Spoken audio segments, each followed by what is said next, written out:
Chapter 11. And Nimrod, son of Cush, was still in the land of Shinar, and he reigned over it and dwelt there. And he built cities in the land of Shinar. And these are the names of the 4 cities which he built, and he called their names after the occurrences that happened to them in the building of the tower. And he called the first Babel, saying, because the Lord there confused the language of the whole earth. And the name of the second he called Erech, because from there God dispersed them. And the third he called Eched, saying, there was a great battle at that place. And the fourth he called Calneh, because his princes and mighty men were consumed there. And they vexed the Lord. They rebelled and transgressed against him. And when Nimrod had built these cities in the land of Shinar, he placed in them the remainder of his people, his princes and his mighty men that were left in his kingdom. And Nimrod dwelt in Babel, and he there renewed his reign over the rest of his subjects.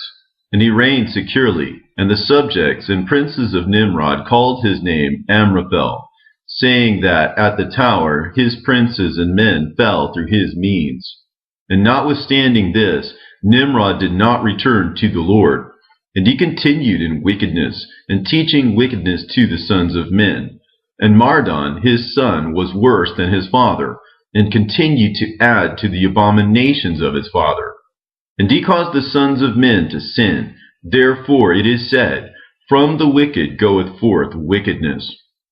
At that time there was war between the families of the children of Ham, as they were dwelling in the cities which they had built. And Chedorlaomer, king of Elam, went away from the families of the children of Ham, and he fought with them, and he subdued them. And he went to the 5 cities of the plain, and he fought against them, and he subdued them, and they were under his control. And they served him 12 years, and they gave him a yearly tax.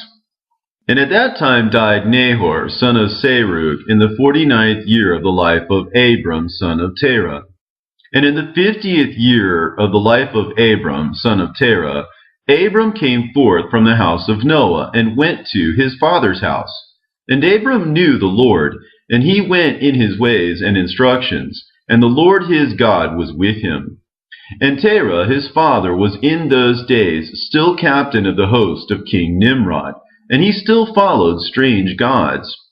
And Abram came to his father's house, and saw 12 gods standing there in their temples. And the anger of Abram was kindled when he saw these images in his father's house. And Abram said, as the Lord liveth, these images shall not remain in my father's house. So shall the Lord who created me do unto me, if in 3 days' time I do not break them all. And Abram went forth from them, and his anger burned within him. And Abram hastened and went from the chamber to his father's outer court. And he found his father sitting in the court, and all his servants with him. And Abram came and sat before him. And Abram asked his father, saying, Father, tell me, where is God who created heaven and earth, and all the sons of men upon earth, and who created thee and me? And Terah answered his son Abram and said, Behold, those who created us are all with us in the house. And Abram said to his father, My Lord, show them to me, I pray thee. And Terah brought Abram into the chamber of the inner court, and Abram saw, and behold, the whole room was full of gods of wood and stone, 12 great images, and others less than they without number. And Terah said to his son, Behold, these are they which made all thou seest upon earth, and which created me and thee and all mankind. And Terah bowed down to his gods, and he then went away from them, and Abram his son went away with him. And when Abram had gone from them, he went to his mother and sat before her. And he said to his mother, Behold, my father has shown me those who made heaven and earth, and all the sons of men.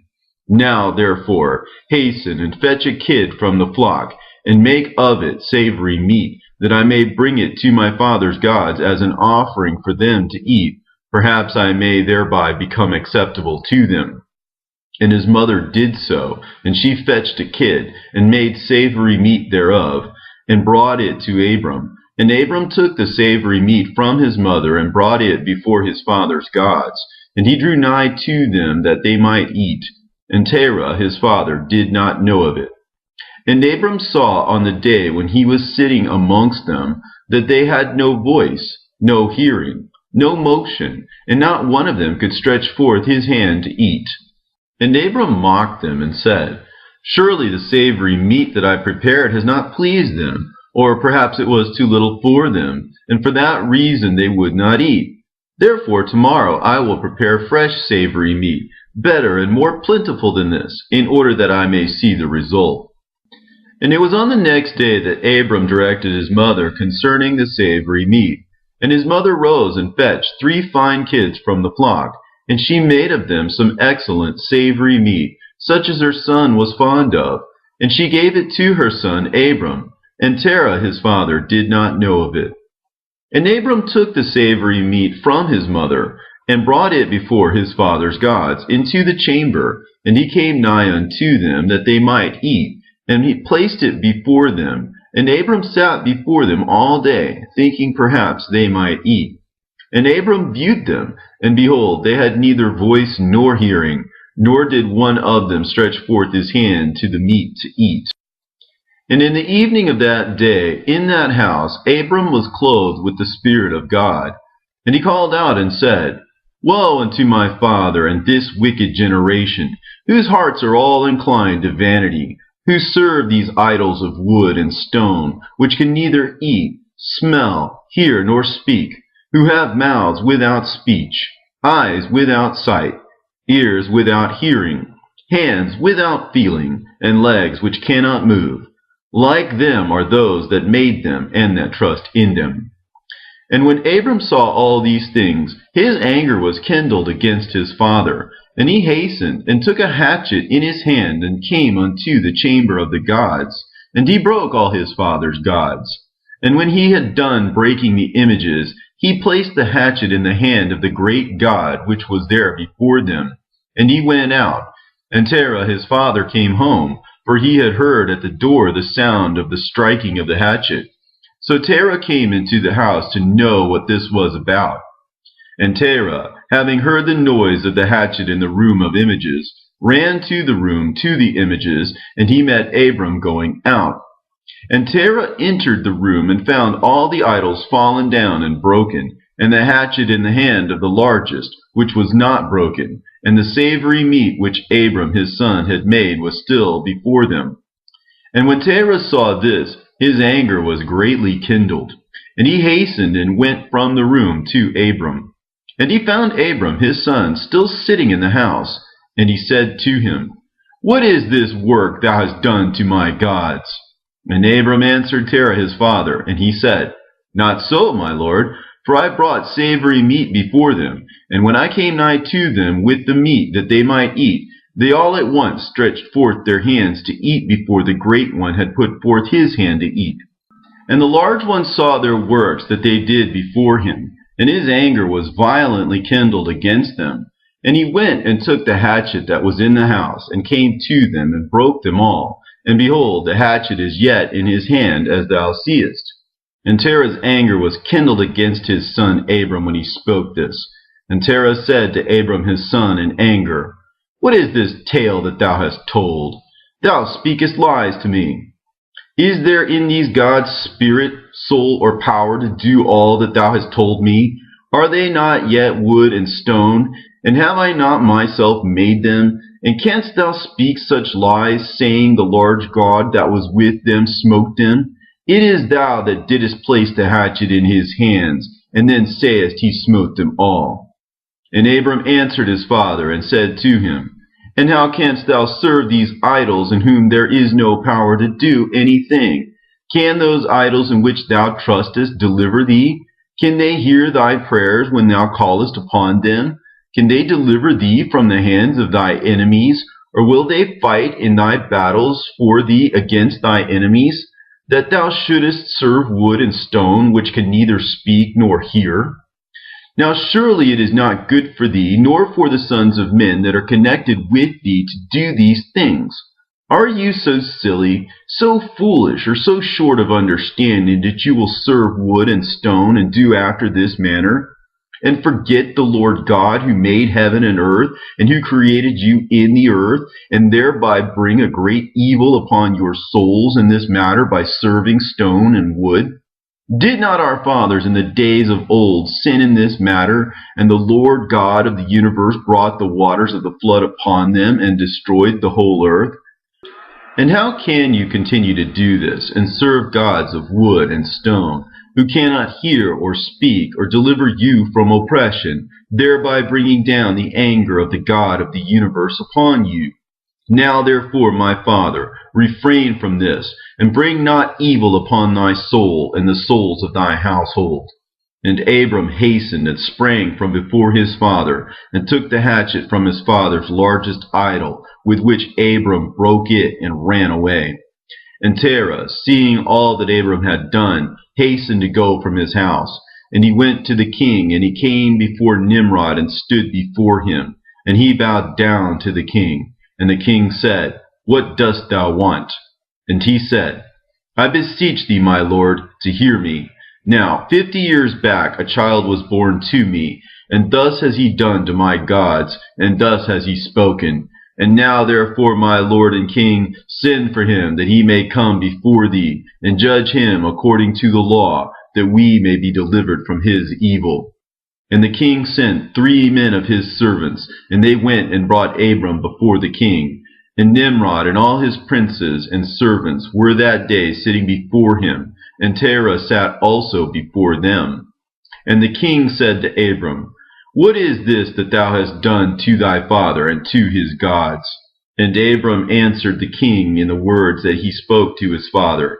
And he said, The large God that was with them in the house did to them what thou hast heard. And the king said to Abram, Had they power to speak and eat and do as thou hast said?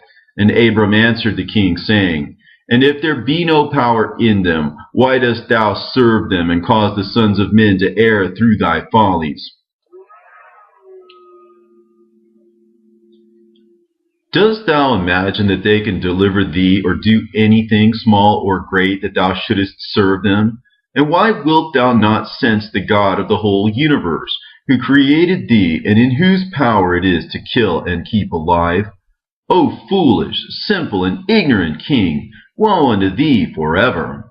I thought thou wouldest teach thy servants the upright way, but thou hast not done this, but hast filled the whole earth with thy sins, and the sins of thy people who have followed thy ways.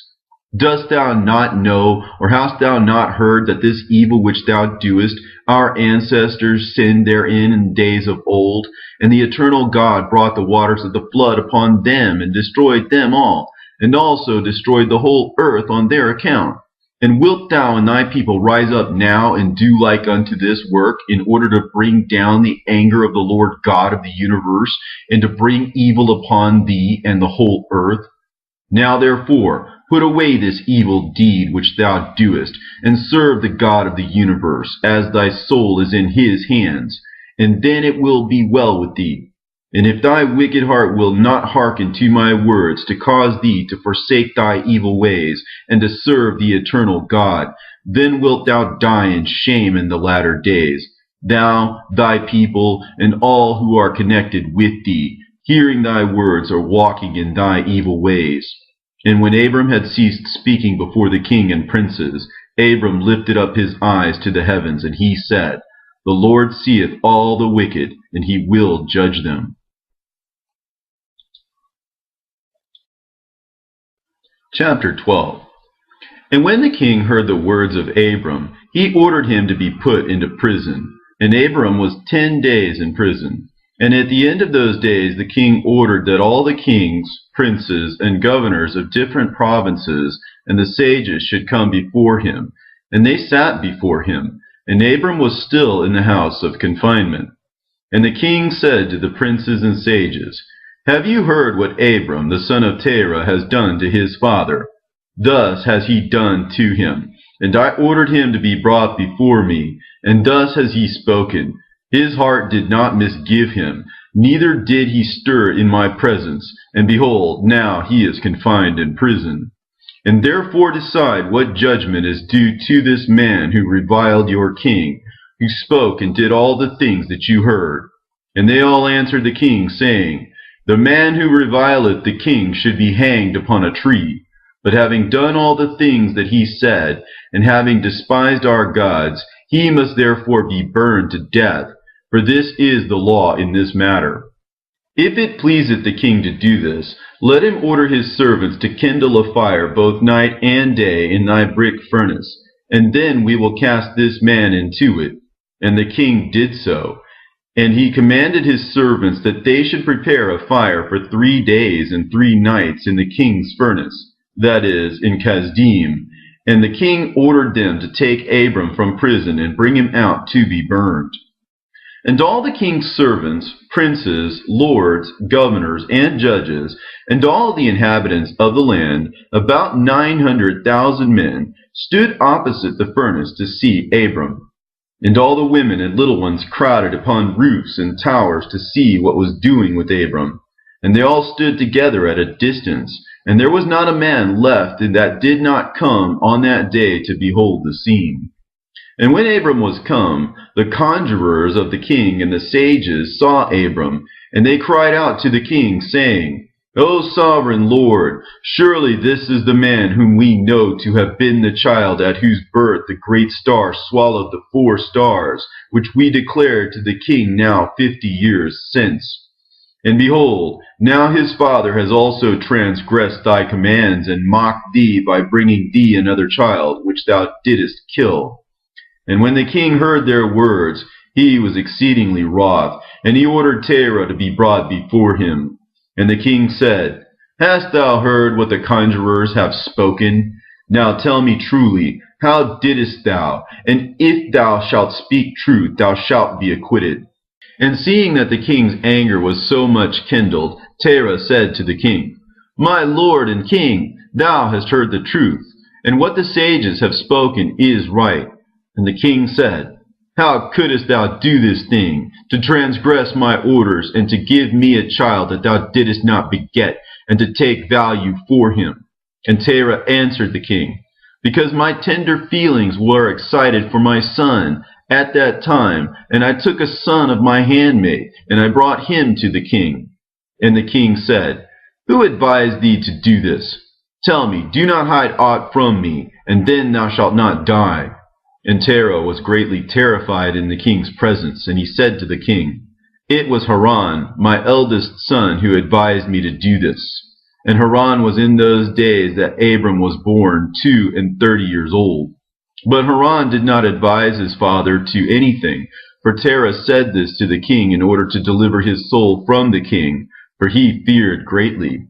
And the king said to Terah, Haran, thy son, who advised thee to do this, shall die through fire with Abram, for the sentence of death is upon him for having rebelled against the king's desire in doing this thing.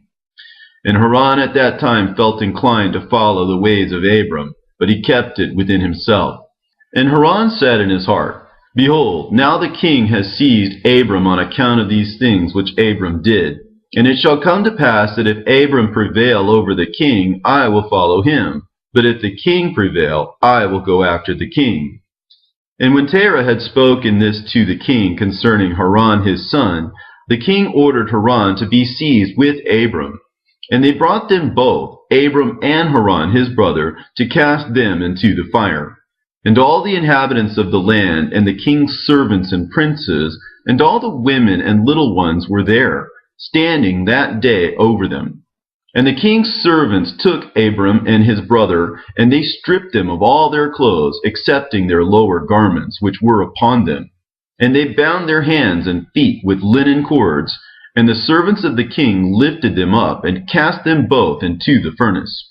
And the Lord loved Abram, and he had compassion over him. And the Lord came down and delivered Abram from the fire, and he was not burned.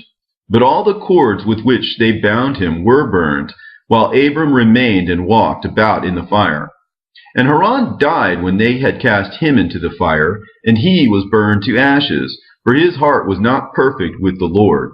And those men who cast him into the fire, the flame of the fire spread over them, and they were burned. and 12 men of them died. And Abram walked in the midst of the fire 3 days and 3 nights, and all the servants of the king saw him walking in the fire. And they came and told the king, saying, Behold, we have seen Abram walking about in the midst of the fire, and even the lower garments which are upon him are not burned, but the cords with which he was bound is burned. And when the king heard their words, his heart fainted, and he would not believe them. So he sent other faithful princes to see this matter. And they went and saw it, and told it to the king. And the king rose to go and see it. And he saw Abram walking to and fro in the midst of the fire. And he saw Haran's body burned. And the king wondered greatly. And the king ordered Abram to be taken out from the fire. And his servants approached to take him out. And they could not, for the fire was round about, and the flame ascending toward them from the furnace. And the king's servants fled from it, and the king rebuked them, saying, Make haste, and bring Abram out of the fire, that you shall not die. And the servants of the king again approached to bring Abram out, and the flames came upon them, and burned their faces, so that 8 of them died. And when the king saw that his servants could not approach the fire, lest they should be burned, the king called to Abram, O servant of the God who is in heaven, go forth from amidst the fire, and come hither before me. And Abram hearkened to the voice of the king. And he went forth from the fire, and came and stood before the king. And when Abram came out, the king and all his servants saw Abram coming before the king, with his lower garments upon him, for they were not burned, but the cord with which he was bound was burned. And the king said to Abram, How is it that thou wast not burned in the fire? And Abram said to the king, The God of heaven and earth, in whom I trust, and who has all in his power, he delivered me from the fire into which thou didst cast me. And Haran, the brother of Abram, was burned to ashes, and they sought for his body, and they found it consumed. And Haran was 82 years old when he died in the fire of Kasdim. And the king, princes, and inhabitants of the land, seeing that Abram was delivered from the fire, they came and bowed down to Abram. And Abram said to them, Do not bow down to me, but bow down to the God of the world who made you, and serve him, and go in his ways, for it is he who delivered me from out of this fire, and it is he who created the souls and spirits of all men, and formed man in his mother's womb, and brought him forth into the world, and it is he who will deliver those who trust in him from all pain. And this thing seemed very wonderful in the eyes of the king and princes, that Abram was saved from the fire, and that Haran was burned. And the king gave Abram many presents, and he gave him his 2 head servants from the king's house. The name of the one was Oni, and the name of the other was Eleazar. And all the kings, princes, and servants gave Abram many gifts of silver and gold and pearl. And the king and his princes sent him away, and he went in peace. And Abram went forth from the king in peace, and many of the king's servants followed him, and about 300 men joined him. And Abram returned on that day, and went to his father's house, he and the men that followed him. And Abram served the Lord his God all the days of his life, and walked in his ways, and followed his law. And from that day forward Abram inclined the hearts of the sons of men to serve the Lord. And at that time Nahor and Abram took unto themselves wives, the daughters of their brother Haran. The wife of Nahor was Milcah, and the name of Abram's wife was Sarai. And Sarai, wife of Abram, was barren. She had no offspring in those days. And at the expiration of 2 years from Abram's going out of the fire, that is, in the 52nd year of his life, behold, King Nimrod sat in Babel upon the throne. And the king fell asleep, and dreamed that he was standing with his troops and hosts in a valley opposite the king's furnace. And he lifted up his eyes, and saw a man in the likeness of Abram coming forth from the furnace, and that he came and stood before the king with his drawn sword, and then sprang to the king with the sword. When the king fled from the man, for he was afraid, and while he was running, the man threw an egg upon the king's head, and the egg became a great river. And the king dreamed that all his troops sank in that river and died. And the king took flight with 3 men who were before him, and he escaped. And the king looked at these men, and they were clothed in princely dresses, as the garments of kings, and had the appearance and majesty of kings. And while they were running, the river again turned to an egg before the king. And there came forth from the egg a young bird, which came before the king, and flew at his head, and plucked out the king's eye. And the king was grieved at the sight, and he awoke out of his sleep, and his spirit was agitated, and he felt a great terror. And in the morning the king rose from his couch in fear, and he ordered all the wise men and magicians to come before him, when the king related his dream to them.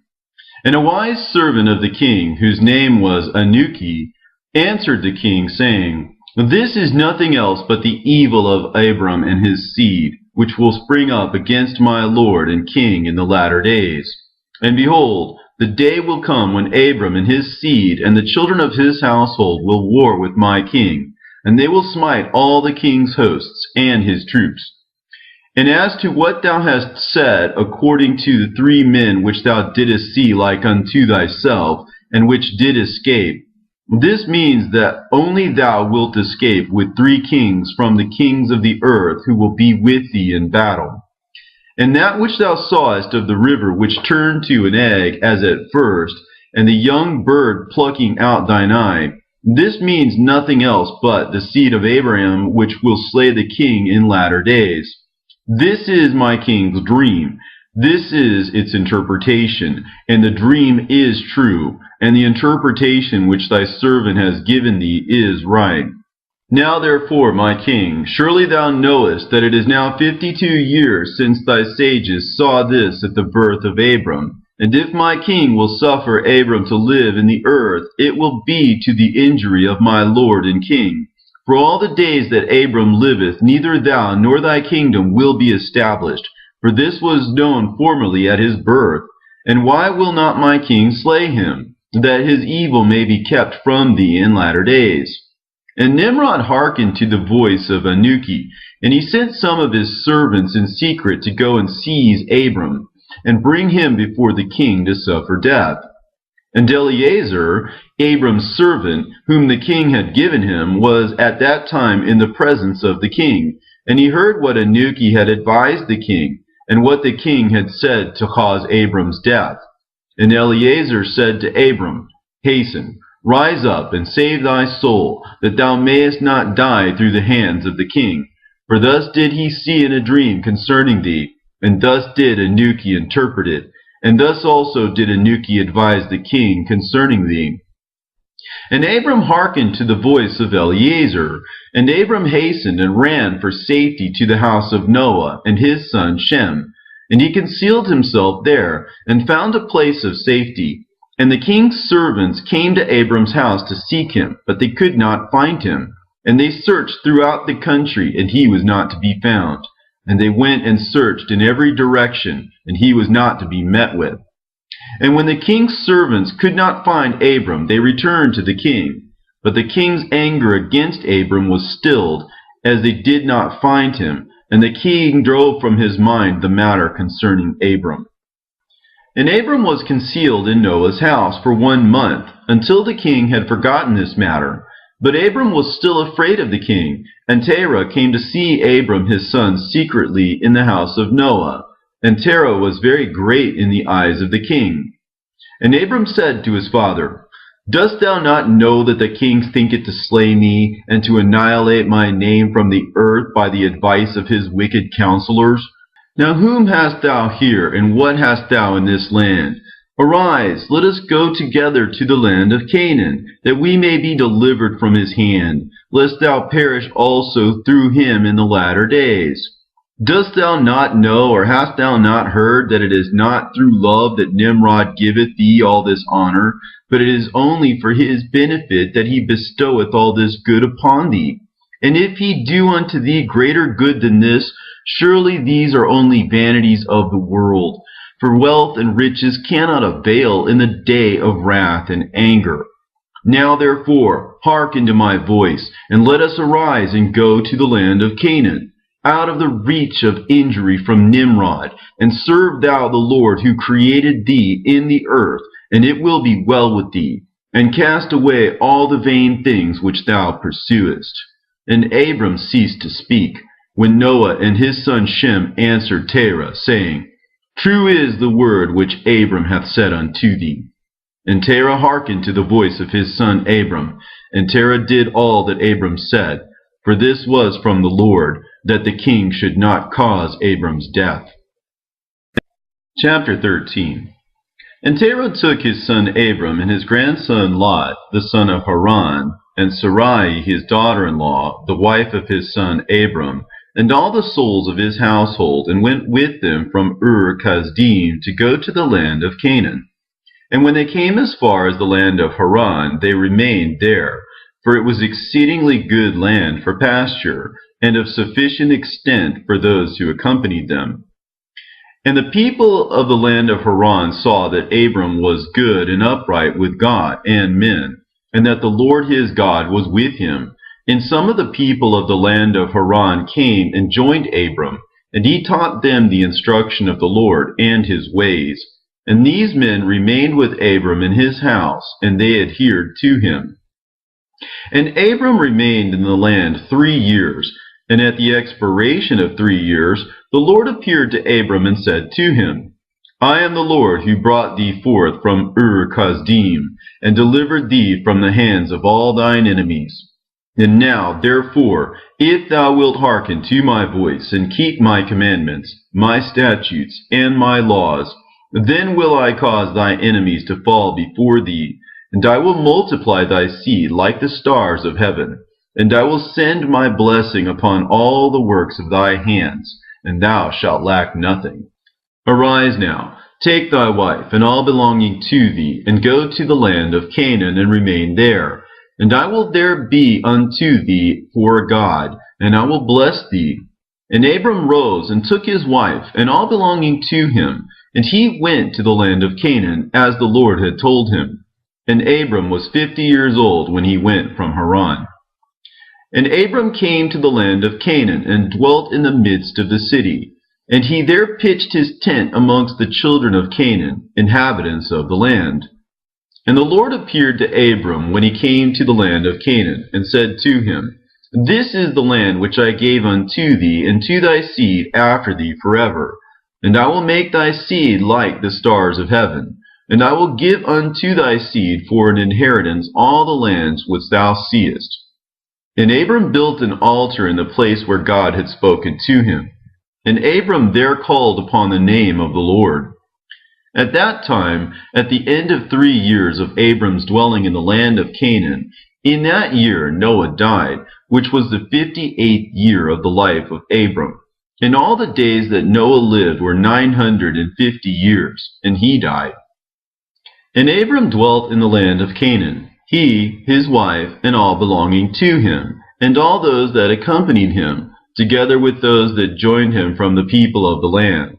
But Nahor, Abram's brother, and Terah his father, and Lot the son of Haran, and all belonging to them dwelt in Haran. In the 5th year of Abram's dwelling in the land of Canaan, the people of Sodom and Gomorrah and all the cities of the plain revolted from the power of Chedorlaomer, king of Elam.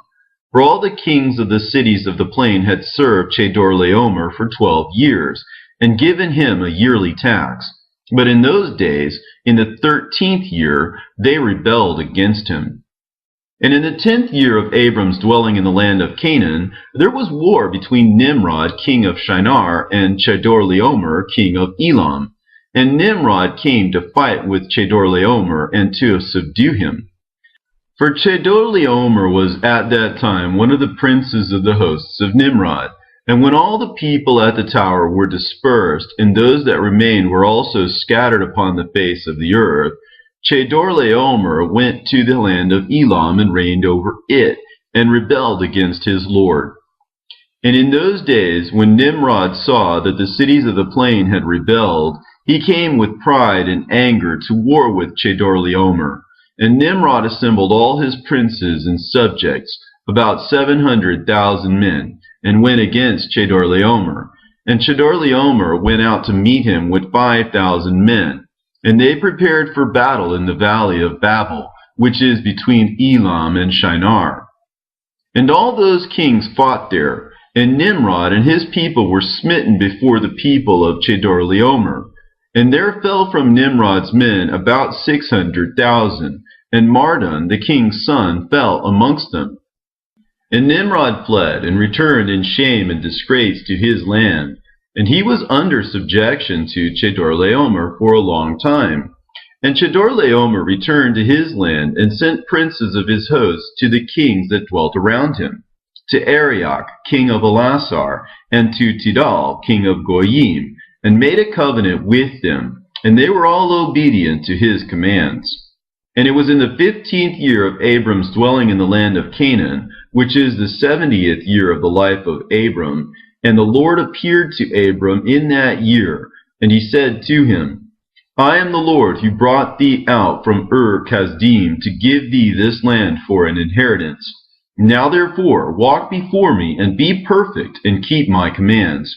For to thee and to thy seed I will give this land for an inheritance, from the river Mitzrayim unto the great river Euphrates. And thou shalt come to thy fathers in peace, and in good age, and the 4th generation shall return here in this land, and shall inherit it forever. And Abram built an altar, and he called upon the name of the Lord, who appeared to him. And he brought up sacrifices upon the altar to the Lord. At that time Abram returned and went to Haran to see his father and mother, and his father's household.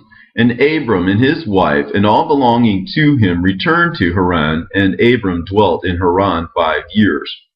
And many of the people of Haran, about 72 men, followed Abram. And Abram taught them the instruction of the Lord and his ways, and he taught them to know the Lord. In those days the Lord appeared to Abram in Haran, and he said to him, Behold, I spoke unto these 20 years back, saying, Go forth from thy land, from thy birthplace, and from thy father's house, to the land which I have shown thee, to give it to thee and to thy children. For there in that land will I bless thee, and make thee a great nation, and make thy name great, and in thee shall the families of the earth be blessed. Now therefore, arise, go forth from this place, thou, thy wife, and all belonging to thee, also every one born in thy house, and all the souls thou hast made in Haran, and bring them out with thee from here, and rise and return to the land of Canaan. And Abram arose, and took his wife Sarai, and all belonging to him, and all that were born to him in his house, and the souls which they had made in Haran, and they came out to go to the land of Canaan. And Abram went and returned to the land of Canaan, according to the word of the Lord. And Lot, the son of his brother Haran, went with him. And Abram was 75 years old when he went forth from Haran to return to the land of Canaan. And he came to the land of Canaan according to the word of the Lord to Abram. And he pitched his tent, and he dwelt in the plain of Mamre. And with him was Lot, his brother's son, and all belonging to him. And the Lord again appeared to Abram, and said, To thy seed will I give this land. And he there built an altar to the Lord, who appeared to him, which is still to this day in the plains of Mamre. Chapter 14. In those days there was in the land of Shinar a wise man who had understanding in all wisdom, and of a beautiful appearance. But he was poor and indigent. His name was Rikayon, and he was hard set to support himself. And he resolved to go to Egypt, to Osiris, the son of Anom, king of Egypt, to show the king his wisdom, for perhaps he might find grace in his sight, to raise him up and give him maintenance. And Rikayon did so. And when Rikayon came to Egypt, he asked the inhabitants of Egypt concerning the king, and the inhabitants of Egypt told him the custom of the king of Egypt. For it was the custom of the king of Egypt that he went from his royal palace, and was seen abroad only 1 day in the year, and after that the king would return to his palace to remain there. And on the day when the king went forth, he passed judgment in the land. And every one having a suit came before the king that day to obtain his request. And when Ricion heard of the custom in Egypt, and that he could not come into the presence of the king, he grieved greatly and was very sorrowful. And in the evening Ricion went out and found a house in ruins, formerly a bakehouse in Egypt, and he abode there all night in bitterness of soul, and pinched with hunger, and sleep was removed from his eyes.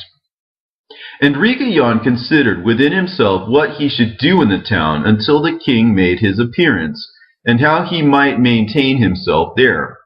And he rose in the morning and walked about, and met in his way those who sold vegetables, and various sorts of seed with which they supplied the inhabitants. And Ricion wished to do the same in order to get a maintenance in the city. But he was unacquainted with the custom of the people, and he was like a blind man among them. And he went and obtained vegetables to sell them for his support. And the rabble assembled about him and ridiculed him, and took his vegetables from him, and left him nothing. And he rose up from there in bitterness of soul, and went sighing to the bakehouse in which he had remained all the night before, and he slept there the second night. And on that night again he reasoned within himself how he could save himself from starvation, and he devised a scheme how to act. And he rose up in the morning and acted ingeniously, and he went and hired 30 strong men of the rabble, carrying their war instruments in their hands, and he led them to the top of the Egyptian sepulchre, and he placed them there.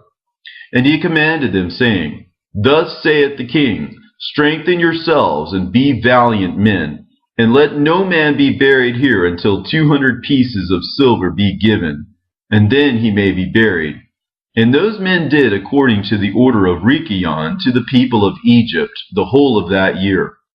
And in 8 months' time Ricion and his men gathered great riches of silver and gold. And Ricion took a great quantity of horses and other animals, and he hired more men, and he gave them horses, and they remained with him. And when the year came round, at the time the king went forth into the town, all the inhabitants of Egypt assembled together to speak to him concerning the work of Ricion and his men. And the king went forth on the appointed day, and all the Egyptians came before him and cried unto him, saying, May the king live forever. What is this thing thou doest in the town to thy servants, not to suffer a dead body to be buried until so much silver and gold be given? Was there ever the like unto this done in the whole earth from the days of former kings, yea, even from the days of Adam unto this day, that the dead should not be buried only for a set price?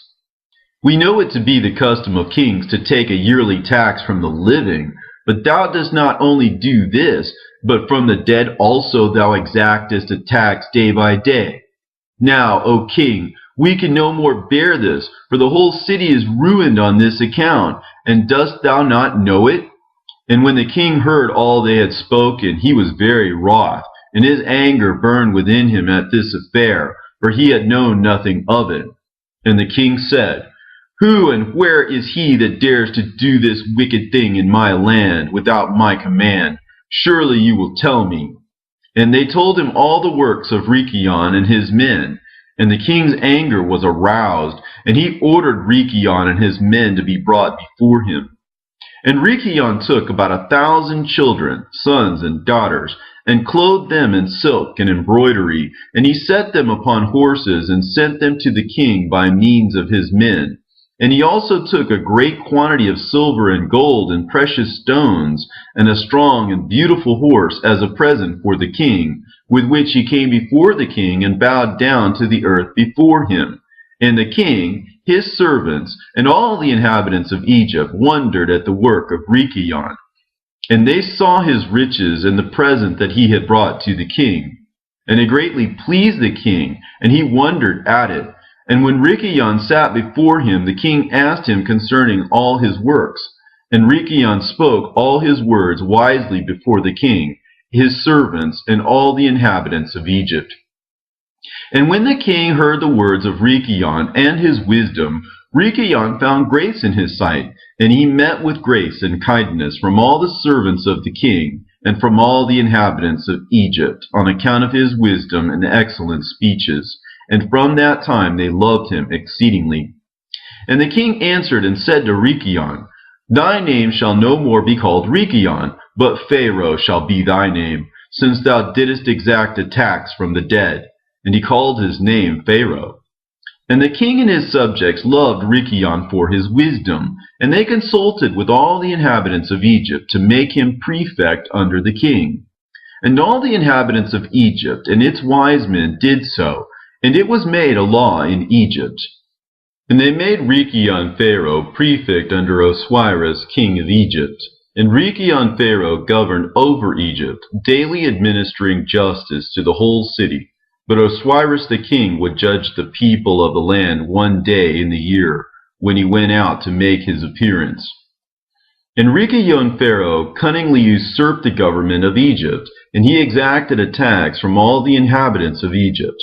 And all the inhabitants of Egypt greatly loved Rikayon Pharaoh, and they made a decree to call every king that should reign over them and their seed in Egypt Pharaoh. Therefore all the kings that reigned in Egypt from that time forward were called Pharaoh unto this day. Chapter 15. And in that year there was a heavy famine throughout the land of Canaan, and the inhabitants of the land could not remain on account of the famine, for it was very grievous.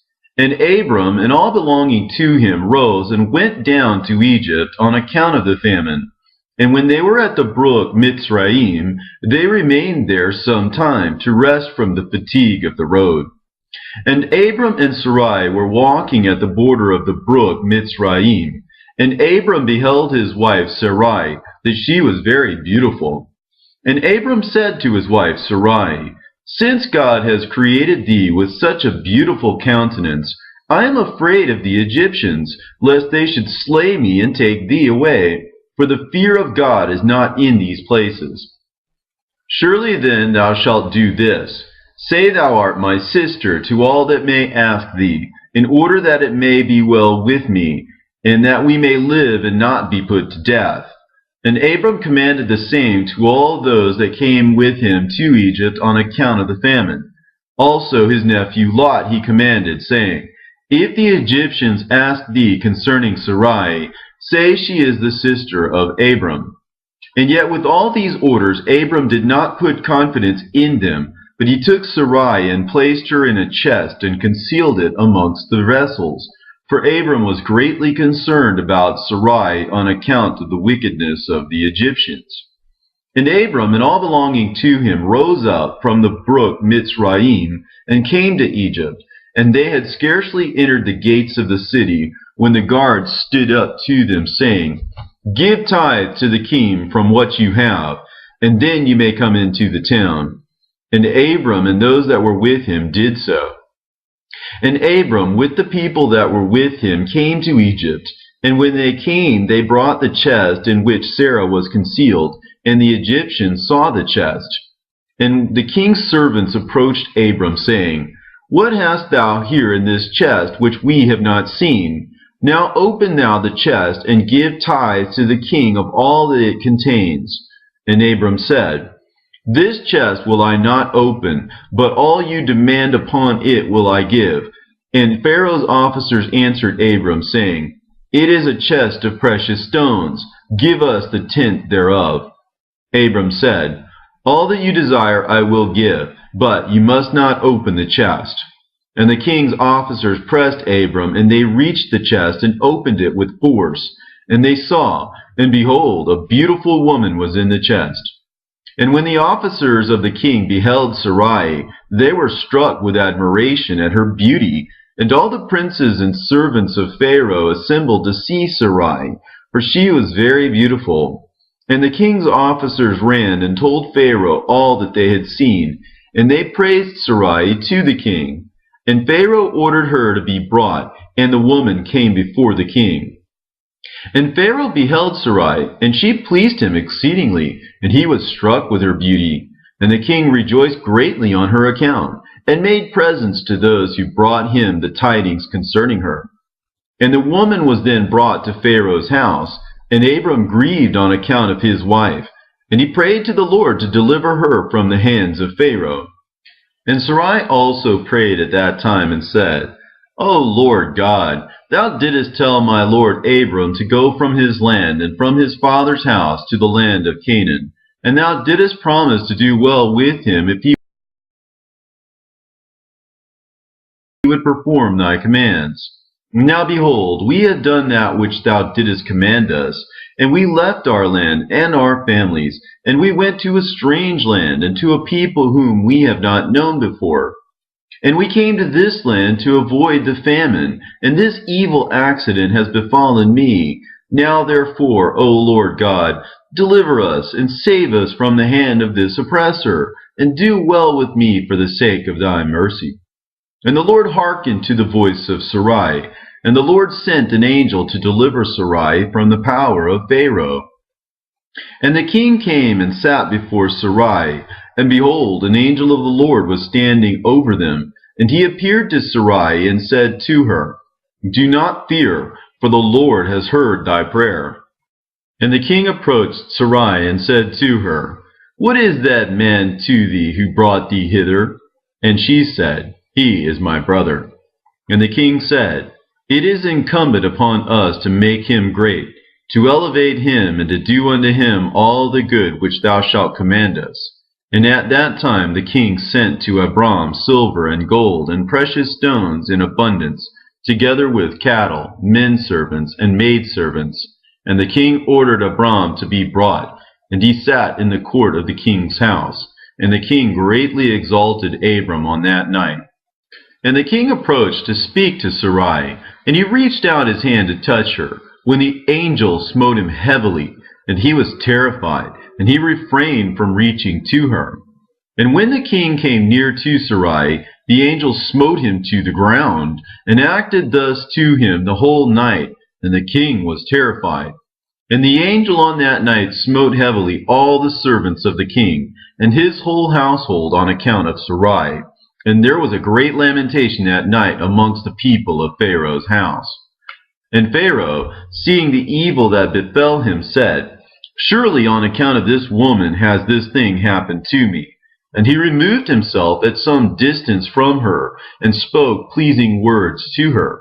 And the king said to Sarai, Tell me, I pray thee, concerning the man with whom thou camest here.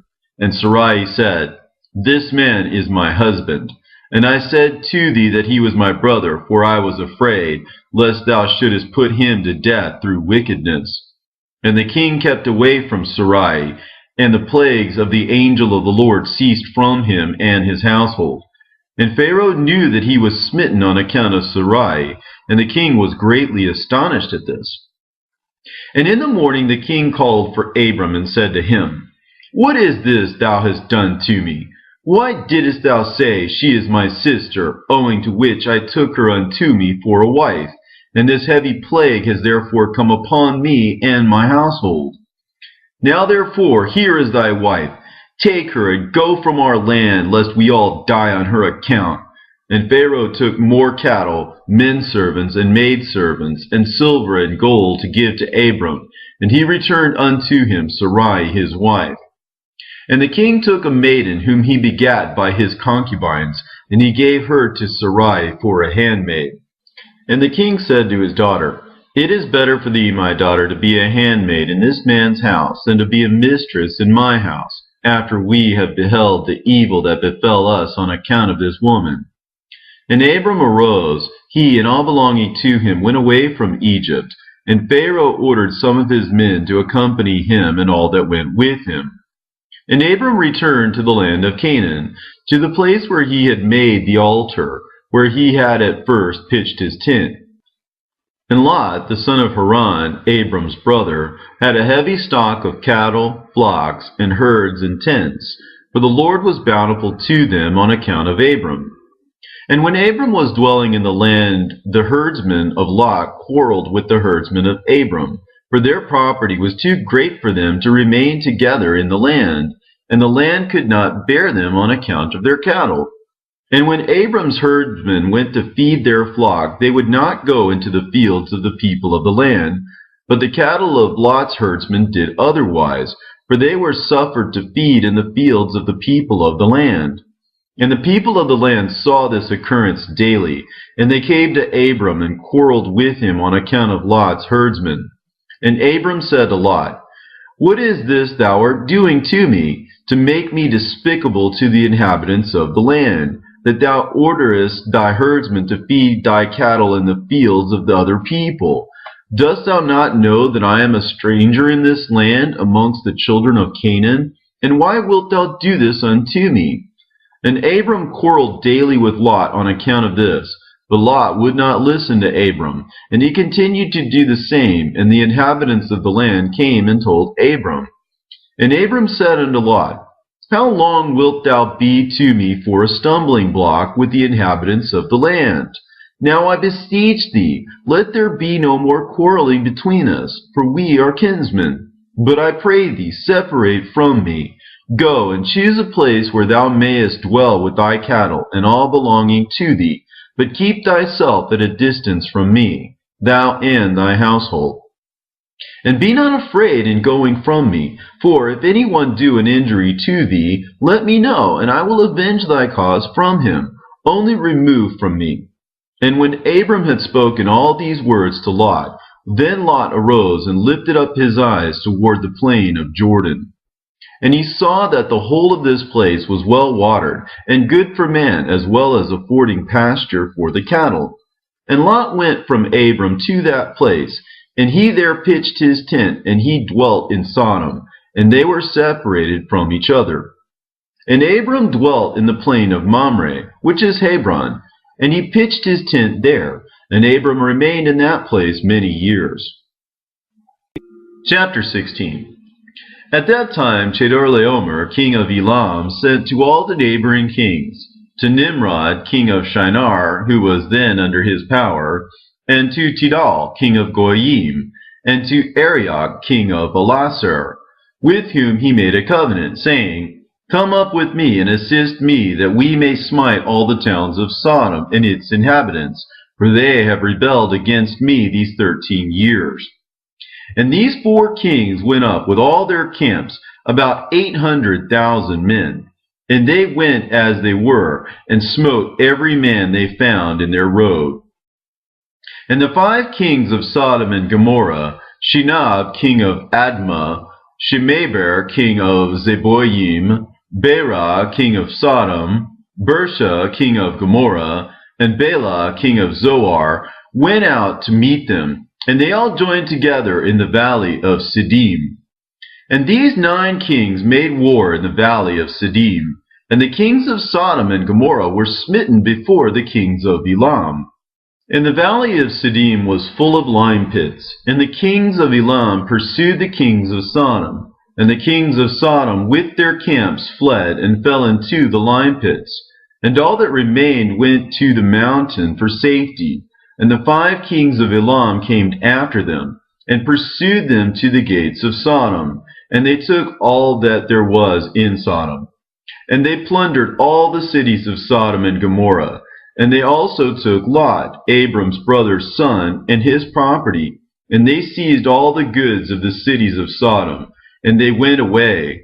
And Eunuch, Abram's servant, who was in the battle, saw this, and told Abram all that the kings had done to the cities of Sodom, and that Lot was taken captive by them. And Abram heard this, and he rose up with about 318 men that were with him. And he that night pursued these kings and smote them, and they all fell before Abram and his men. And there was none remaining but the 4 kings who fled, and they went each his own road. And Abram recovered all the property of Sodom, and he also recovered Lot and his property, his wives and little ones, and all belonging to him, so that Lot lacked nothing. And when he returned from smiting these kings, he and his men passed the valley of Siddim, where the kings had made war together. And Bera, king of Sodom, and the rest of his men that were with him went out from the lime pits into which they had fallen to meet Abram and his men. And Adonizedek, king of Jerusalem, the same was Shem, went out with his men to meet Abram and his people, with bread and wine, and they remained together in the valley of Melech. And Adonizedek blessed Abram, and Abram gave him a tenth from all that he had brought from the spoil of his enemies, for Adonizedek was a priest before God. And all the kings of Sodom and Gomorrah who were there with their servants approached Abram and begged of him to return them their servants whom he had made captive, and to take unto himself all the property. And Abram answered the kings of Sodom, saying, As the Lord liveth, who created heaven and earth, and who redeemed my soul from all affliction, and who delivered me this day from my enemies, and gave them into my hand, I will not take anything belonging to you, that you may not boast tomorrow, saying, Abram became rich from our property that he saved. For the Lord my God, in whom I trust, said unto me, Thou shalt lack nothing, for I will bless thee in all the works of thy hands. And now therefore, behold, here is all belonging to you. Take it and go. As the Lord liveth, I will not take from you, from a living soul down to a shoe tie or thread, excepting the expense of the food of those who went out with me to battle, as also the portions of the men who went with me, Anar, Ashcal, and Mamre, they and their men, as well as those also who had remained to watch the baggage. They shall take their portion of the spoil. And the kings of Sodom gave Abram according to all that he had said, and they pressed him to take of whatever he chose, but he would not. And he sent away the kings of Sodom, and the remainder of their men, and he gave them orders about Lot, and they went to their respective places. And Lot, his brother's son, he also sent away with his property, and he went with him, and Lot returned to his home, to Sodom, and Abram and his people returned to their home, to the plains of Mamre, which is in Hebron. At that time the Lord again appeared to Abram in Hebron, and he said to him, Do not fear, thy reward is very great before me, for I will not leave thee until I have multiplied thee, and blessed thee, and made thy seed like the stars in heaven, which cannot be measured nor numbered. And I will give unto thy seed all these lands that thou seest with thine eyes. To them will I give them for an inheritance forever. Only be strong and do not fear. Walk before me and be perfect. And in the 78th year of the life of Abram, in that year died Reu, the son of Peleg. And all the days of Reu were 239 years, and he died. And Sarai, the daughter of Haran, Abram's wife, was still barren in those days. She did not bear to Abram either son or daughter. And when she saw that she bare no children, she took her handmaid Hagar, whom Pharaoh had given her, and she gave her to Abram her husband for a wife. For Hagar learned all the ways of Sarai as Sarai taught her. She was not in any way deficient in following her good ways. And Sarai said to Abram, Behold, here is my handmaid Hagar. Go to her, that she may bring forth upon my knees, that I may also obtain children through her. And at the end of 10 years of Abram's dwelling in the land of Canaan, which is the 85th year of Abram's life, Sarai gave Hagar unto him. And Abram hearkened to the voice of his wife Sarai, and he took his handmaid Hagar, and Abram came to her, and she conceived. And when Hagar saw that she had conceived, she rejoiced greatly, and her mistress was despised in her eyes. And she said within herself, This can only be that I am better before God than Sarai my mistress. For all the days that my mistress had been with my Lord, she did not conceive. But me the Lord has caused in so short a time to conceive by him. And when Sarai saw that Hagar had conceived by Abram, Sarai was jealous of her handmaid, and Sarai said within herself, This is surely nothing else but that she must be better than I am. And Sarai said unto Abram, My wrong be upon thee, for at the time when thou didst pray before the Lord for children, why didst thou not pray on my account, that the Lord should give me seed from thee? And when I speak to Hagar in thy presence, she despiseth my words, because she has conceived, and thou wilt say nothing to her. May the Lord judge between me and thee for what thou hast done to me. And Abram said to Sarai, Behold, thy handmaid is in thy hand, to do unto her as it may seem good in thy eyes. And Sarai afflicted her, and Hagar fled from her to the wilderness. And an angel of the Lord found her in the place where she had fled, by a well, and she said to her, Do not fear, for I will multiply thy seed, for thou shalt bear a son, and thou shalt call his name Ishmael. Now then, return to Sarai thy mistress, and submit thyself under her hands. And Hagar called the place of that well Beer Lahai Roi. It is between Kadesh and the wilderness of Bered. And Hagar at that time returned to her master's house. And at the end of days Hagar bare a son to Abram. And Abram called his name Ishmael. And Abram was 86 years old when he begat him. Chapter 17. And in those days, in the 91st year of the life of Abram, the children of Chittim made war with the children of Tubal. For when the Lord had scattered the sons of men upon the face of the earth, the children of Chittim went and embodied themselves in the plain of Canopia. And they built themselves cities there, and dwelt by the river Tebru. And the children of Tubal dwelt in Tuscana, and their boundaries reached the river Tebru. And the children of Tubal built the city in Tuscanan, and they called the name Sabina, after the name of Sabina, son of Tubal, their father. And they dwelt there unto this day. And it was at that time that the children of Chittim made war with the children of Tubal. And the children of Tubal were smitten before the children of Chittim. And the children of Chittim caused 370 men to fall from the children of Tubal. And at the time the children of Tubal swore to the children of Chittim, saying, You shall not intermarry amongst us, and no man shall give his daughter to any of the sons of Chittim. For all the daughters of Tubal were in those days fair, for no women were then found in the whole earth so fair as the daughters of Tubal. And all who delighted in the beauty of women went to the daughters of Tubal, and took wives from them. And the sons of men, kings and princes, who greatly delighted in the beauty of women, took wives in those days from the daughters of Tubal.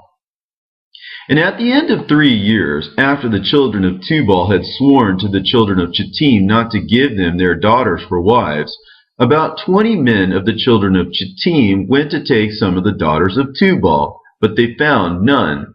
For the children of Tubal kept their oath not to intermarry with them, and they would not break their oaths. And in the days of harvest the children of Tubal went into their fields to get in their harvest. When the young men of Chittim assembled and went to the city of Sabina, and each man took a young woman from the daughters of Tubal, and they came to their cities. And the children of Tubal heard of it, and they went to make war with them, and they could not prevail over them, for the mountain was exceedingly high from them. And when they saw they could not prevail over them, they returned to their land. And at the revolution of the year, the children of Tubal went and hired about 10,000 men from those cities that were near them. And they went to war with the children of Chittim. And the children of Tubal went to war with the children of Chittim, to destroy their land and to distress them. And in this engagement the children of Tubal prevailed over the children of Chittim. And the children of Chittim, seeing that they were greatly distressed, lifted up the people which they had had by the daughters of Tubal upon the wall which had been built, to be before the eyes of the children of Tubal. And the children of Chittim said to them, Have you come to make war with your own sons and daughters? And have we not been considered your flesh and bones from that time till now? And when the children of Tubal heard this, they ceased to make war with the children of Chittim, and they went away. And they returned to their cities, and the children of Chittim at that time assembled and built 2 cities by the sea, and they called one Pertu, and the other Ariza. And Abraham the son of Terah was then 99 years old. At that time the Lord appeared to him, and he said to him, I will make my covenant between me and thee, and I will greatly multiply thy seed, and this is the covenant which I make between me and thee. that every male child be circumcised, thou and thy seed after thee. At 8 days old shall it be circumcised, and this covenant shall be in your flesh for an everlasting covenant.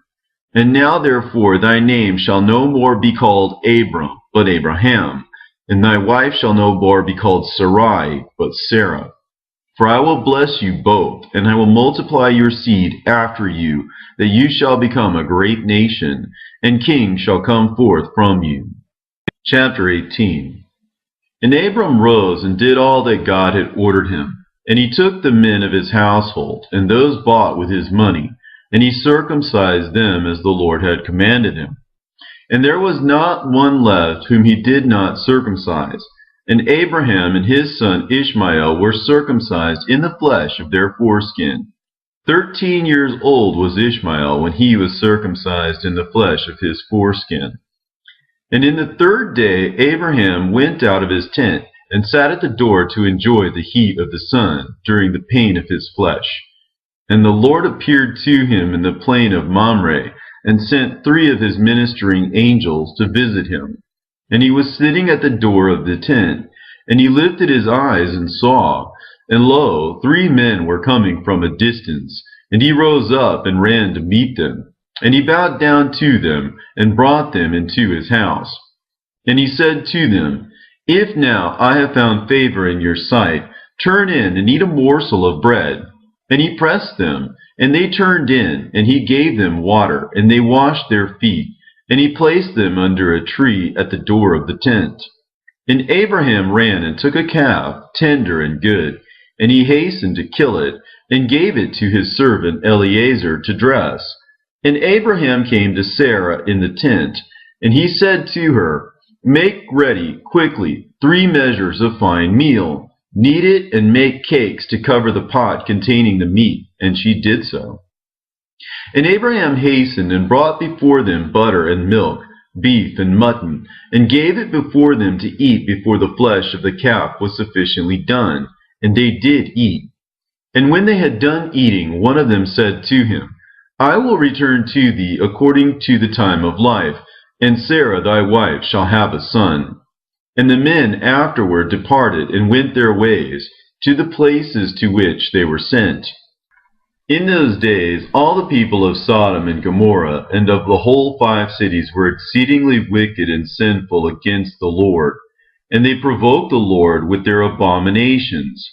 And they strengthened and aging abominably and scornfully before the Lord, and their wickedness and crimes were in those days great before the Lord. And they had in their land a very extensive valley, about a half-day's walk, and in it there were fountains of water, and a great deal of herbage surrounding the water. And all the people of Sodom and Gomorrah went there 4 times in the year, with their wives and children, and all belonging to them, and they rejoiced there with timbrels and dances. And in the time of rejoicing they would all rise and lay hold of their neighbors' wives, and some the virgin daughters of their neighbors, and they enjoyed them.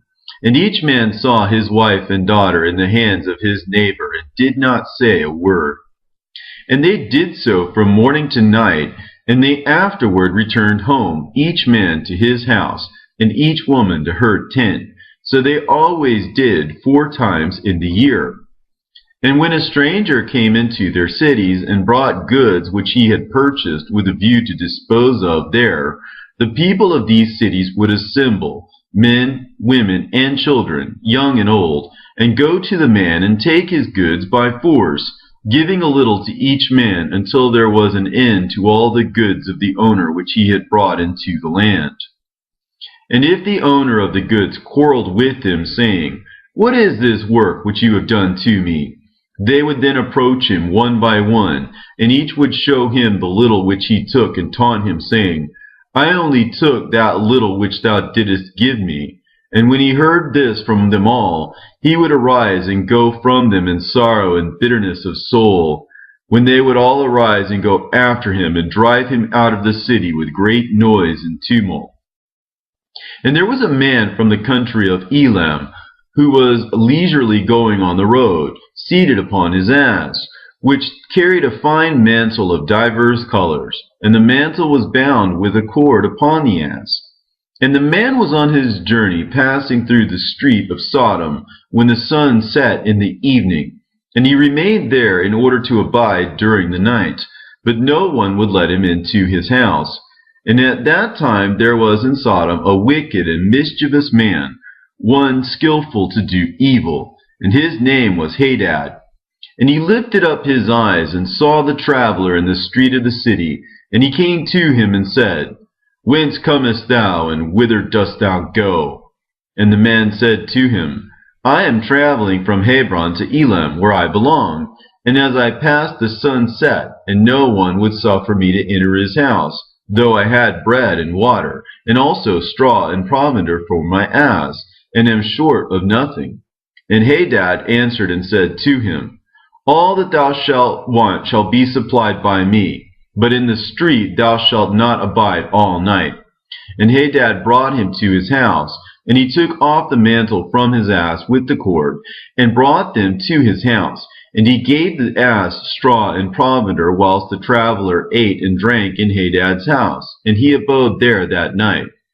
And in the morning the traveler rose up early to continue his journey, when Hadad said to him, Wait, comfort thy heart with a morsel of bread, and then go. And the man did so, and he remained with him, and they both ate and drank together during the day, when the man rose up to go. And Hadad said to him, Behold, now the day is declining. Thou hadst better remain all night, that thy heart may be comforted. And he pressed him so that he tarried there all night. And on the second day he rose up early to go away. When Hadad pressed him, saying, Comfort thy heart with a morsel of bread, and then go. And he remained and ate with him also the second day. And then the man rose up to continue his journey. And Hadad said to him, Behold, now the day is declining. Remain with me to comfort thy heart, and in the morning rise up early and go thy way. And the man would not remain, but rose and saddled his ass. And whilst he was saddling his ass, the wife of Hadad said to her husband, Behold, this man has remained with us for 2 days, eating and drinking, and he has given us nothing. And now shall he go away from us without giving anything? And Hadad said to her, Be silent. And the man saddled his ass to go, and he asked Hadad to give him the cord and mantle to tie it upon the ass. And Hadad said to him, What sayest thou? And he said to him, That thou, my lord, shalt give me the cord and the mantle made with divers colors, which thou didst conceal with thee in thy house to take care of it. And Hadad answered the man, saying, This is the interpretation of thy dream. The cord which thou didst see means that thy life will be lengthened out like a cord. And having seen the mantle covered with all sorts of colors means that thou shalt have a vineyard in which thou shalt plant trees of all fruits. And the traveler answered, saying, Not so, my lord, for I was awake when I gave thee the cord, and also a mantle woven with different colors, which thou didst take off the ass to put them by for me. And Hadad answered and said, Surely I have told thee the interpretation of thy dream, and it is a good dream, and this is the interpretation thereof. Now the sons of men give me 4 pieces of silver, which is my charge for interpreting dreams, and of thee only I require 3 pieces of silver. And the man was provoked at the words of Hadad, and he cried bitterly, and he brought Hadad to Sirach, judge of Sodom. And the man laid his cause before Sirach the judge, when Hadad replied, saying, It is not so, but thus the matter stands. And the judge said to the traveler, This man Hadad telleth thee truth, for he is famed in the cities for the accurate interpretation of dreams. And the man cried at the word of the judge, and he said, Not so, my lord, for it was in the day that I gave him the cord and mantle which was upon the ass, in order to put them by in his house. And they both disputed before the judge, the one saying, Thus the matter was, and the other declaring otherwise. And Hadad said to the man, Give me 4 pieces of silver, that I charge for my interpretations of dreams. I will not make any allowance. and give me the expense of the 4 meals that thou didst eat in my house. And the man said to Hadad, Truly I will pay thee for what I ate in thy house. Only give me the cord and mantle which thou didst conceal in thy house. And Hadad replied before the judge and said to the man, Did I not tell thee the interpretation of thy dream? The cord means that thy days shall be prolonged like a cord, and the mantle that thou wilt have a vineyard in which thou wilt plant all kinds of fruit trees. This is the proper interpretation of thy dream. Now give me the 4 pieces of silver that I require as a compensation, for I will make thee no allowance. And the man cried at the words of Hadad, and they both quarreled before the judge, and the judge gave orders to his servants, who drove them rashly from the house. And they went away quarreling from the judge, when the people of Sodom heard them, and they gathered about them, and they exclaimed against the stranger, and they drove him rashly from the city. And the man continued his journey upon his ass with bitterness of soul, lamenting and weeping. And whilst he was going along, he wept at what had happened to him in the corrupt city of Sodom. Chapter 19. And the cities of Sodom had 4 judges to 4 cities, and these were their names: Sirach in the city of Sodom, Sharkad in Gomorrah, Zabnak in Admah, and Menon in Zeboim. And Eliezer, Abraham's servant, applied to them different names, and he converted Sirach to Shakra, Sharkad to Shakura, Zebnak to Kezobim, and Menon to Matslodin. And by desire of their 4 judges, the people of Sodom and Gomorrah had beds erected in the streets of their cities. And if a man came to these places, they laid hold of him, and brought him to one of their beds, and by force made him to lie in them. And as he laid down, 3 men would stand at his head, and 3 at his feet, and measure him by the length of the bed. And if the man was less than the bed, these 6 men would stretch him at each end. And when he cried out to them, they would not answer him. And if he was longer than the bed, they would draw together the 2 sides of the bed at each end until the man had reached the gates of death. And if he continued to cry out to them, they would answer him, saying, Thus shall it be done to a man that cometh into our land. And when men heard all these things that the people of the cities of Sodom did, they refrained from coming there. And when a poor man came to their land, they would give him silver and gold, and cause a proclamation in the whole city not to give him a morsel of bread to eat. And if the stranger should remain there some days and die from hunger, not having been able to obtain a morsel of bread, then at his death all the people of the city would come and take their silver and gold which they had given to him. And those that could recognize the silver or gold which they had given him took it back, and at his death they also stripped him of his garments. And they would fight about them, and he that prevailed over his neighbor took them. And they would after that carry him and bury him under some of the shrubs in the desert. So they did all the days to anyone that came to them and died in their land.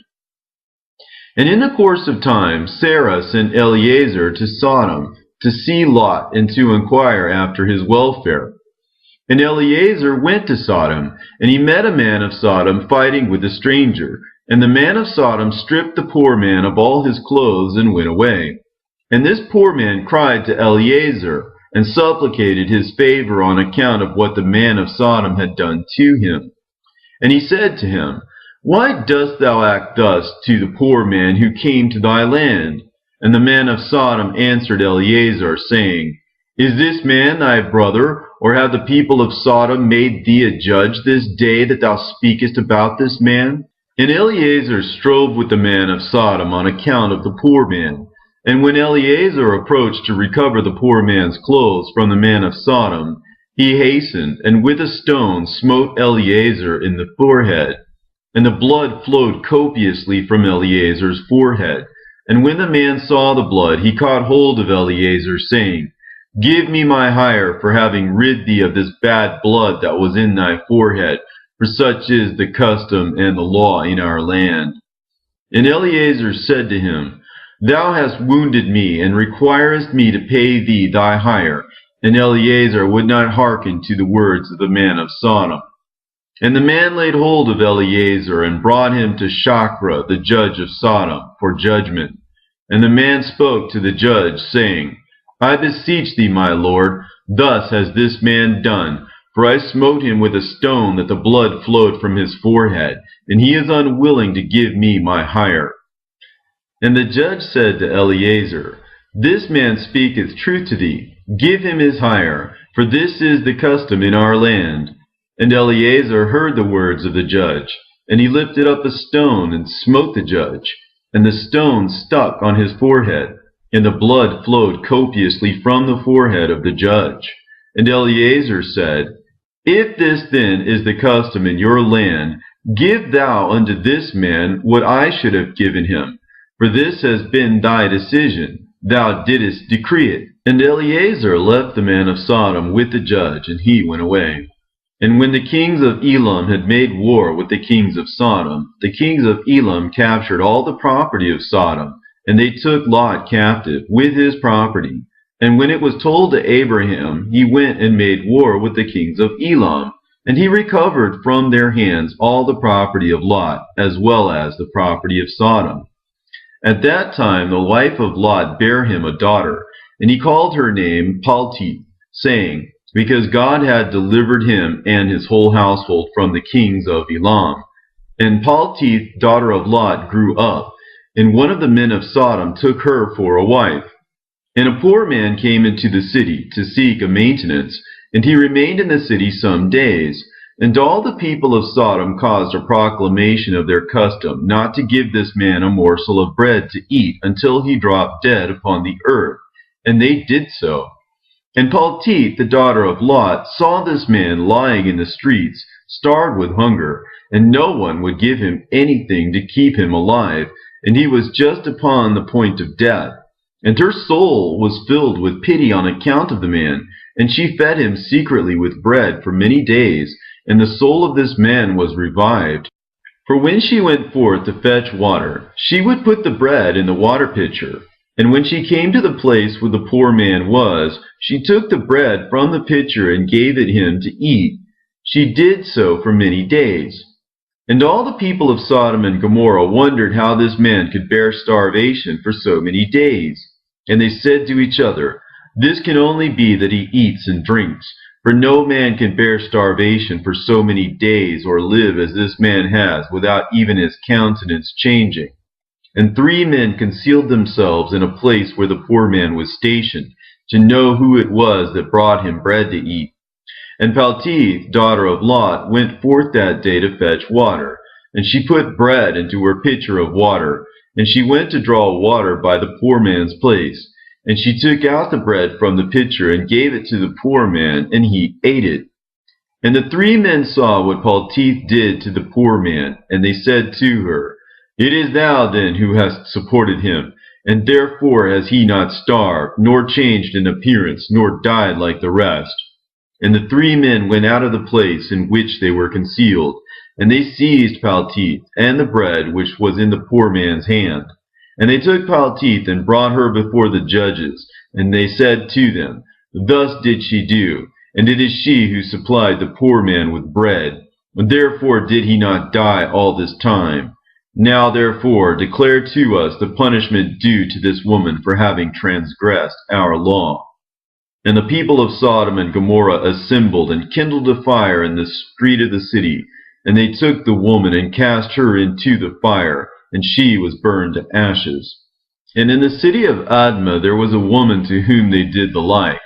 For a traveler came into the city of Admah to abide there all night, with the intention of going home in the morning, and he sat opposite the door of the house of the young woman's father to remain there, as the sun had set when he had reached the place. And the young woman saw him sitting by the door of the house. And he asked her for a drink of water, and she said to him, Who art thou? And he said to her, I was this day going on the road, and reached here when the sun set. So I will abide here all night, and in the morning I will arise early and continue my journey. And the young woman went into the house and fetched the man bread and water to eat and drink. And this affair became known to the people of Admah, and they assembled and brought the young woman before the judges, that they should judge her for this act. And the judge said, "The judgment of death must pass upon this woman, because she transgressed our law. And this is therefore the decision concerning her." And the people of those cities assembled and brought out the young woman, and anointed her with honey from head to foot. And the judge said, "The judgment of death must pass upon this woman, because she transgressed our law. And this therefore is the decision concerning her." And the people of those cities assembled and brought out the young woman, and anointed her with honey from head to foot, as the judge had decreed. And they placed her before a swarm of bees, which were then in their hives. And the bees flew upon her head, and stung her that her whole body was swelled. And the young woman cried out on account of the bees, but no one took notice of her or pitied her, and her cries ascended to heaven. And the Lord was provoked at this, and all the works of the cities of Sodom, for they had abundance of food, and had tranquility amongst them, and still would not sustain the poor and the needy. And in those days their evil doings and sins became great before the Lord. And the Lord sent for 2 of the angels that had come to Abraham's house, to destroy Sodom and its cities.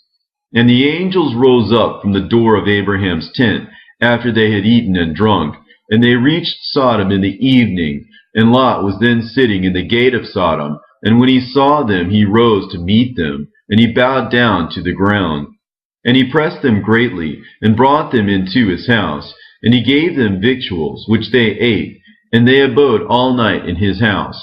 And the angels said to Lot, "Arise, go forth from this place, thou and all belonging to thee, lest thou be consumed in the iniquity of this city. For the Lord will destroy this place." And the angels laid hold upon the hand of Lot, and upon the hand of his wife, and upon the hands of his children, and all belonging to him. And they brought him forth, and set him without the cities. And they said to Lot, "Escape for thy life." And he fled, and all belonging to him. Then the Lord rained upon Sodom and upon Gomorrah and upon all these cities brimstone and fire from the Lord out of heaven. And he overthrew these cities, all the plain, and all the inhabitants of the cities, and that which grew upon the ground. And Ado, the wife of Lot, looked back to see the destruction of the cities, for her compassion was moved on account of her daughters who remained in Sodom, for they did not go with her. And when she looked back, she became a pillar of salt, and it is yet in that place unto this day. And the oxen which stood in that place daily licked up the salt to the extremities of their feet, and in the morning it would spring forth afresh, and they again licked it up unto this day. And Lot and 2 of his daughters that remained with him fled, and escaped to the cave of Adullam, and there they remained for some time. And Abraham rose up early in the morning to see what had been done to the cities of Sodom. And he looked, and beheld the smoke of the cities going up like the smoke of a furnace. And Lot and his 2 daughters remained in the cave, and they made their father drink wine, and they lay with him. For they said there was no man upon earth that could raise up seed from them, for they thought that the whole earth was destroyed. And they both lay with their father, and they conceived and bare sons. And the firstborn called the name of her son Moab, saying, "From my father did I conceive him. He is the father of the Moabites unto this day." And the younger also called her son Ben-ammi. He is the father of the children of Ammon unto this day. And after this Lot and his 2 daughters went away from there, and he dwelt on the other side of the Jordan with his 2 daughters and their sons. And the sons of Lot grew up, and they went and took themselves wives from the land of Canaan. And they begat children, and they were fruitful and multiplied. Chapter 20. At that time Abraham journeyed from the plain of Mamre, and he went to the land of the Philistines, and he dwelt in Gerar. It was in the 25th year of Abraham's being in the land of Canaan, and the 100th year of the life of Abraham, that he came to Gerar in the land of the Philistines. And when they entered the land, he said to Sarah his wife, "Say thou art my sister, to any one that shall ask thee, in order that we may escape the evil of the inhabitants of the land. And as Abraham was dwelling in the land of the Philistines, the servants of Abimelech, king of the Philistines, saw that Sarah was exceedingly beautiful. And they asked Abraham concerning her, and he said, She is my sister. And the servants of Abimelech went to Abimelech, saying, A man from the land of Canaan is come to dwell in the land, and he has a sister that is exceeding fair. And Abimelech heard the words of his servants, who praised Sarah to him. And Abimelech sent his officers, and they brought Sarah to the king. And Sarah came to the house of Abimelech, and the king saw that Sarah was beautiful, and she pleased him exceedingly. And he approached her, and said to her, What is that man to thee, with whom thou didst come to our land? And Sarah answered and said, He is my brother, and we came from the land of Canaan to dwell wherever we could find a place. And Abimelech said to Sarah, Behold, my land is before thee. Place thy brother in any part of this land that pleases thee, and it will be our duty to exalt and elevate him above all the people of the land, since he is thy brother. And Abimelech sent for Abraham, and Abraham came to Abimelech. And Abimelech said to Abraham, Behold, I have given orders that thou shalt be honored as thou desirest, on account of thy sister Sarah. And Abraham went forth from the king, and the king's present followed him. As at evening time, before men lie down to rest, the king was sitting upon his throne, and a deep sleep fell upon him. And he lay upon the throne, and slept till morning. And he dreamed that an angel of the Lord came to him with a drawn sword in his hand. And the angel stood over Abimelech, and the king was terrified in his dream, and said to the angel, In what have I sinned against thee, that thou comest to slay me with thy sword? And the angel answered and said to Abimelech, Behold, thou diest on account of the woman which thou didst yesternight bring to thy house, for she is a married woman, the wife of Abraham, who came to thy house. Now therefore return that man his wife, for she is his wife. And shouldest thou not return her, know that thou wilt surely die, thou and all belonging to thee. And on that night there was a great outcry in the land of the Philistines, and the inhabitants of the land saw the figure of a man standing with a drawn sword in his hand. And he smote the inhabitants of the land with the sword, yea, he continued to smite them. And the angel of the Lord smote the whole land of the Philistines on that night. And there was a great confusion on that night, and on the following morning. And every womb was closed, and all their issues, and the hand of the Lord was upon them on account of Sarah, wife of Abraham, whom Abimelech had taken. And in the morning Abimelech rose with terror and confusion, and with a great dread. And he sent and had his servants called in, and he related his dream to them, and the people were greatly afraid. And one man standing amongst the servants of the king answered the king, saying, O sovereign king, restore this woman to her husband, for he is her husband. For the like happened to the king of Egypt when this man came to Egypt. And he said concerning his wife, She is my sister, for such is his manner of doing when he cometh to dwell in the land in which he is a stranger. And Pharaoh sent and took this woman for a wife. And the Lord brought upon him grievous plagues until he returned the woman to her husband. Now therefore, O sovereign king, know what happened yesternight to the whole land, for there was a very great consternation, and great pain and lamentation, and we know that it was on account of the woman which thou didst take. Now therefore, restore this woman to her husband, lest it should befall us as it did to Pharaoh king of Egypt and his subjects, and that we may not die. And Abimelech hastened, and called, and had Sarah called for. And she came before him, and he had Abraham called for, and he came before him.